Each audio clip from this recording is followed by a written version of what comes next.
নিজ হাতে প্রথমবার শুটকি মাছের পাতুরি বানাচ্ছি, তাও আবার পাটায় বেটে বেটে মাটির চুলাতে। গরম গরম ভাতের সাথে এই শুটকি মাছের পাতুরি তো আমার হাজবেন্ড ভীষণ পছন্দ করছে। এর আগে আমি কখনো শুটকি মাছের পাতুরি বানাইনি বা খাইওনি, প্রথমবার আমি এটা ট্রাই করতেছি, তাও আবার গ্রামে খালা শাশুড়ির বাসায় এসে। আমি পেঁয়াজ রসুন সবকিছু সুন্দর করে কেটে নিলাম, একটু বাদাম ধুয়ে নিলাম, আর এই যে এখানে মেন উপকরণ চাপা শুটকি। এখন এটা দেখতে ভালো না লাগলেও রান্নার পর কিন্তু ভীষণ টেস্টি হবে। শুটকি আসলে এমন একটা জিনিস যারা খায় তারা তো ভীষণ পছন্দ করে, তাদের কাছে একদম ফেভারিট। অল্প একটু শুটকি মাছের ভর্তা হলেই পুরো এক প্লেট ভাত খাওয়া হয়ে যায়। আর যারা খায় না তারা তো স্মেলটাও সহ্য করতে পারে না, নাম শুনলেই মনে হয় বমি করে দিবে। যাই হোক, আমাদের বাসায় আমিও শুটকি খাই, আমার হাজবেন্ডও খায়, সেই জন্য আজকে এই স্পেশাল রেসিপিটা বানাচ্ছি। এখানে আছে মিষ্টি কুমড়ার পাতাগুলোকে সুন্দর করে ধুয়ে নেওয়া হয়েছে, পাতাগুলো একটু পরে কাজে লাগবে। আর এদিকে আমি শুটকি মাছ সব রকমের বাটা মশলা একসাথে নিয়ে ভেজে নিচ্ছি। ভিডিও ক্লিপ নিতে মনে ছিল না, কড়াইয়ের মধ্যে অল্প একটু তেল দিয়ে শুটকি মাছগুলো ভেজে নিয়ে তার মধ্যে পেঁয়াজ বাটা, রসুন বাটা, বাদাম বাটা, লবণ সবকিছু দিয়ে এখানে নেড়ে চেড়ে নিচ্ছি। আর কিছুক্ষণ পরে দেখো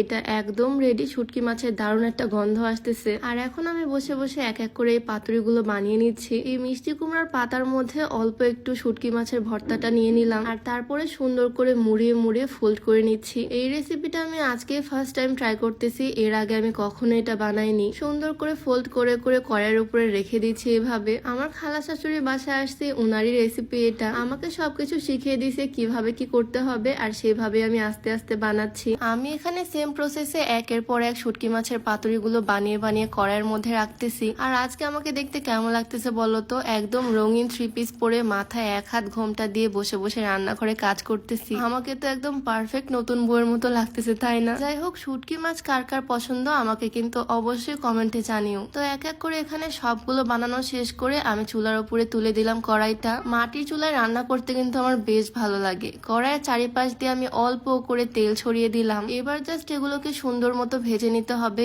এপিট ওপিট উল্টে নিয়ে। এই রেসিপিটা আজকে একদম নতুন শিখলাম আমার খালা শাশুড়ির কাছ থেকে, আর নিজেই আজকে ট্রাই করলাম। এরপর থেকে তো আমি বাসায়ও বানাবো এটা। তো বেশ কিছুক্ষণ এপিট ওপিট করে ভেজে নেওয়ার পর এই হচ্ছে ফাইনাল লুক। একটা পাত্রের মধ্যে যে পরিমাণে শুটকি ভর্তা থাকে সেটা দিয়ে কিন্তু এক প্লেট ভাত খেয়ে ফেলা সম্ভব। আর বাটার সময় কিন্তু আমি বেশ কয়েকটা শুকনা মরিচও দিয়েছিলাম। শুটকি জিনিসটা কিন্তু একটু ঝালঝালি ভাল লাগে, তাই না? তো এখানে আমার রেসিপি একদম রেডি। আর আমার হাজবেন্ডকে একটু দেওয়ার জন্য আমি গরম গরম ভাত তুলে নিলাম প্লেটের মধ্যে, আর কড়াই থেকে 2টা শুটকি মাছের পাতুরিও তুলে নিলাম। এখন এটা আমার হাজবেন্ডকে দিয়ে টেস্ট করানোর পালা। এটা খেয়ে ওর রিয়াকশনটা আমি দেখবো ওর কাছে কেমন লাগে। এমনিতে আমি যেটা বানাই সেটাই ও ভীষণ পছন্দ করে, আমার হাতে সবকিছু নাকি তার কাছে মজা লাগে। সত্যি বলতে ওর খাওয়া দেখে আমার নিজেরই খেতে ইচ্ছা করতেছে, কারণ আমি নিজেও শুটকি মাছ অনেক পছন্দ করি। আর এদিকে ও খেয়ে বললো ওর কাছেও নাকি ভীষণ মজা লাগছে, পুরাটা খেয়ে ফেলবে। তোমাদের কাছে আজকের এই ইউনিক রেসিপিটা কেমন লাগলো অবশ্যই কমেন্টে জানিও। তো আজকে ভিডিওটা এখানেই শেষ করছি। সবাই ভালো থাকো, দেখা হয়ে যাবে নতুন কোনো ভিডিওতে। সবাইকে আল্লাহ হাফেজ।